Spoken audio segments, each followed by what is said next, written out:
മലബാർ സ്റ്റൈലിലുള്ള കണവ അല്ലെങ്കിൽ കൂന്തൽ നിറച്ചത്. അതാണ് ഇന്നിവിടെ ഞങ്ങൾ ഉണ്ടാക്കാൻ പോകുന്നത്. കേരള ഫുഡീസ് ക്ലബിൻ്റെ മറ്റൊരു കുക്കിംഗ് വീഡിയോയിലേക്ക് എല്ലാവർക്കും സ്വാഗതം. കാണുമ്പോഴുള്ള കൗതുകം നമുക്കിത് കഴിക്കുമ്പോഴും കിട്ടുന്നുണ്ട്. വീഡിയോയിലേക്ക് കടക്കുന്നതിന് മുമ്പ് എല്ലാവർക്കും പുതുവത്സരത്തിൻ്റെ എല്ലാവിധ നന്മകളും നേരുകയാണ്. തുടർന്നും നിങ്ങളുടെ വിലയേറിയ സഹകരണം പ്രതീക്ഷിച്ചുകൊണ്ട് നമുക്കിനി നേരെ വീഡിയോയിലേക്ക് കടക്കാം.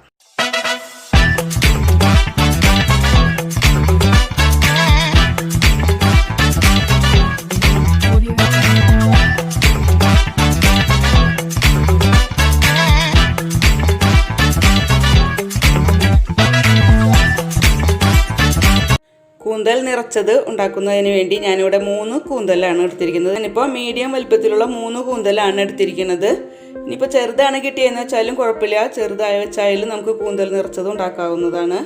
ഞാനിപ്പോൾ 3 മീഡിയം വലുപ്പത്തിലുള്ള കൂന്തലെടുത്ത് നന്നാക്കി ക്ലീൻ ചെയ്ത് വെച്ചിട്ടുണ്ട്. ഇനി അത് നമുക്ക് മാരിനേറ്റ് ചെയ്യാം. അതിനായിട്ട് ഒരു 1/4 ടീസ്പൂൺ മഞ്ഞൾപ്പൊടിയും, ഒരു 1/4 ടീസ്പൂൺ കുരുമുളക് പൊടി, 1/2 ടീസ്പൂൺ മുളക് പൊടി, ഇനി ഒരു 1/4 ടീസ്പൂൺ ഉപ്പും കൂടി ചേർത്ത് കൊടുക്കുന്നുണ്ട്. ഇതെല്ലാം ഒന്ന് മിക്സ് ചെയ്തിട്ട് ഈ കൂന്തലിൻ്റെ മേലൊന്ന് പുരട്ടി കൊടുക്കാം.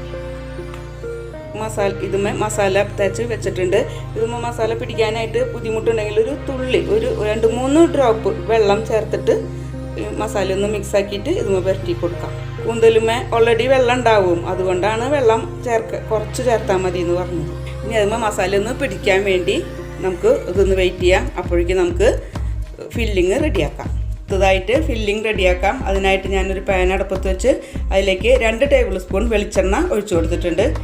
അതൊന്ന് ചൂടായി വരുമ്പോൾ നമുക്കതിലേക്ക് 1 ടേബിൾ സ്പൂൺ ഇഞ്ചി വെളുത്തുള്ളിയും കൂടി ചതച്ചത് ഇട്ട് കൊടുക്കാം.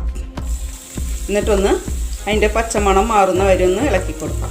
വെളുത്തുള്ളിയുടെയും ഇഞ്ചിയുടെയും ആ പച്ചമണം മാറിയിട്ടുണ്ട്. ഇനി അതിലേക്ക് ഒരു മീഡിയം വലുപ്പത്തിലുള്ള സവാള ചെറുതായി അരിഞ്ഞത് ഇട്ട് കൊടുക്കാം. സവാളയിലേക്ക് നമുക്കൊരു 1/4 ടീസ്പൂൺ ഉപ്പ് പൊടി ചേർത്ത് കൊടുക്കാം. വേഗം ഒന്ന് വഴന്ന് കിട്ടും. സവാള ഒന്ന് വഴന്ന് വന്നിട്ടുണ്ട്. ഇനി അതിലേക്ക് നമുക്ക് ഒരു പച്ചമുളക് ചെറുതായി കട്ട് ചെയ്തത് ഇട്ട് കൊടുക്കാം. ഇത് ഇത്രയും വഴന്നാൽ മതി.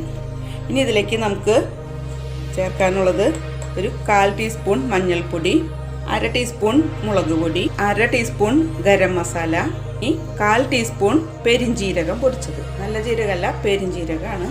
ഇത്രയും ചേർത്ത് ഒന്ന് വഴറ്റി കൊടുക്കുക. ഇപ്പോൾ നന്നായി വഴന്ന് വന്നിട്ടുണ്ട്. ഇനി ഇതിലേക്ക് നമുക്ക് കുറച്ച് മല്ലിയിലയും കുറച്ച് വേപ്പിലയും കൂടി ഇട്ട് കൊടുക്കാം. ഇനി നമുക്ക് ഇതിലേക്ക് 1 കപ്പ് തേങ്ങ ചിരകിയത് ഇട്ട് കൊടുക്കുന്നുണ്ട്. തേങ്ങ ഒന്ന് ചെറുതായി ഒന്ന് വെന്ത് വന്നിട്ടുണ്ട്. ഇനി ഇതിലേക്ക് നമുക്ക് ചേർക്കാനുള്ളത് കൂന്തലിൻ്റെ പാർട്സാണ്. അതിൻ്റെ ചിറകും ആ കാലുകളൊക്കെ ഇങ്ങനെ കട്ട് ചെയ്ത് എടുത്തിട്ടുണ്ട്. അത് നമുക്ക് ഈ മസാലയിലേക്ക് ഇട്ട് കൊടുക്കാം. എന്നിട്ട് നമുക്ക് ആവശ്യത്തിന് ഉപ്പ് ചേർക്കാം. വെള്ളം ഒഴിക്കേണ്ട. ഒരു 1/4 ടീസ്പൂണോളം ഉപ്പ് ചേർത്ത് കൊടുക്കുന്നുണ്ട്. നമ്മൾ നേരത്തെ സവാള ചേർത്തപ്പോൾ ഉപ്പ് ഇട്ട് കൊടുത്തിരുന്നു കേട്ടോ. അപ്പോൾ ഇനി അതിന് ആവശ്യത്തിന് മാത്രം ഉപ്പ് ചേർത്ത് കൊടുക്കുക. ഇതെല്ലാം കൂടി ഒന്ന് മിക്സാക്കി നമുക്ക് മൂടി വെച്ചിട്ട് വേവിക്കാം. അത് കൂന്തലെപ്പോൾ വേവിക്കുമ്പോഴും നമ്മൾ മൂടി വെച്ച് വേവിക്കണം, അല്ലെങ്കിൽ അത് പൊട്ടിത്തെറിക്കും, മുഖത്തേക്കൊക്കെ പൊട്ടിത്തെറിക്കും. അപ്പോൾ അത് മൂടി വെച്ച് വേവിക്കണം. അപ്പോൾ നമുക്കതൊരു 5 മിനിറ്റ് മൂടി വെച്ച് വേവിക്കാം.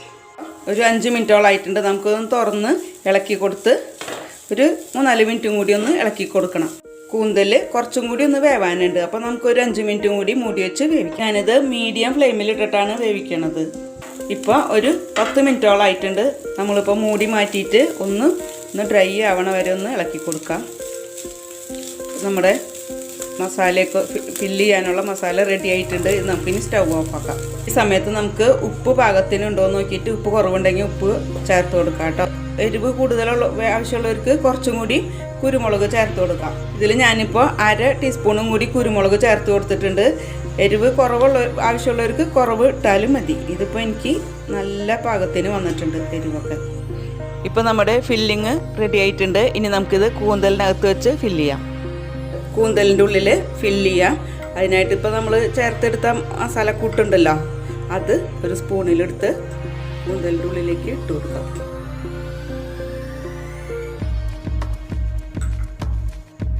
ഞാനിപ്പോൾ കൂന്തലിൻ്റെ ഉള്ളിൽ മസാല ഫില്ല് ചെയ്തിട്ടുണ്ട്. ഇത് നമുക്കൊരു ടൂത്ത് പിക്ക് വെച്ച് ഇതിൻ്റെ മൗത്ത് അടയ്ക്കാം.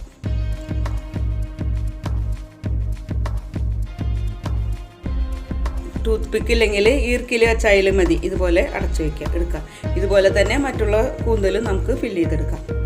കൂന്തലിപ്പോൾ ഫില്ല് ചെയ്ത് കഴിഞ്ഞിട്ടുണ്ട്. ഇനി നമുക്കിത് ഫ്രൈ ചെയ്തെടുക്കാം.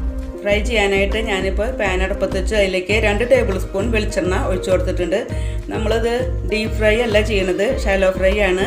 എന്നിട്ട് നമുക്കിതിലേക്ക് ഈ കൂന്തൽ ഇട്ട് കൊടുക്കാം. കൂന്തൽ വെച്ച് കൊടുത്ത് ഉടനെ തന്നെ നമുക്കിത് അടച്ചു വയ്ക്കണം, അല്ലെങ്കിൽ അത് പൊട്ടിത്തെറിക്കും പെട്ടെന്ന്. അപ്പോൾ അത് ഇതുപോലെ നമുക്ക് മൂടി വെച്ച് വേവിക്കാം. 5 മിനിറ്റ് ആകുമ്പോൾ നമുക്കിതൊന്ന് മറിച്ചിട്ട് കൊടുക്കണം. ഇത് ലോ ഫ്ലെയിമിൽ വെച്ചിട്ട് വേണം കേട്ടോ വേവിക്കാനായിട്ട്, അല്ലെങ്കിൽ അത് പെട്ടെന്ന് കരിഞ്ഞു പോകും. കരിയാതെ നോക്കണം. ഇപ്പോൾ ഒരു 15 മിനിറ്റോളം ആയിട്ടുണ്ട്. നമ്മളിത് 5 മിനിറ്റ് കൂടുമ്പോൾ മറിച്ചിട്ട് കൊടുത്തിട്ട് വേണം വേവിക്കാനായിട്ട്. നമ്മുടെ കൂന്തൽ ഫില്ല് ചെയ്തത് ഇവിടെ ഏകദേശം വെന്ത് വന്നിട്ടുണ്ട്. നമുക്കിനി സ്റ്റൗ ഓഫാക്കാം. അങ്ങനെ നമ്മുടെ മലബാർ സ്റ്റൈലിലുള്ള കൂന്തൽ നിറച്ചത് ഇവിടെ റെഡി ആയിട്ടുണ്ട്. ഇത് നമ്മൾ കഴിക്കുമ്പോൾ ലെമണിൻ്റെ ജ്യൂസൊന്ന് അപ്ലൈ ചെയ്ത് കൊടുത്തിട്ട് കഴിച്ചാൽ കുറച്ചും കൂടി ടേസ്റ്റ് ആയിരിക്കും. പുളി ഇഷ്ടമില്ലാത്തവർക്ക് അത് ചേർത്ത് കൊടുത്തില്ലെങ്കിലും കുഴപ്പമില്ല. ഇതെല്ലാവരും ട്രൈ ചെയ്ത് നോക്കണം. വീഡിയോ ഇഷ്ടപ്പെട്ടാൽ നിങ്ങൾ ലൈക്ക് ചെയ്യാനും ഷെയർ ചെയ്യാനും സബ്സ്ക്രൈബ് ചെയ്യാനും മറക്കരുത്. ഇനി മറ്റൊരു ദിവസം മറ്റൊരു കുക്കിംഗ് വീഡിയോ ആയിട്ട് കാണാം. അതുവരെ ഗുഡ് ബൈ.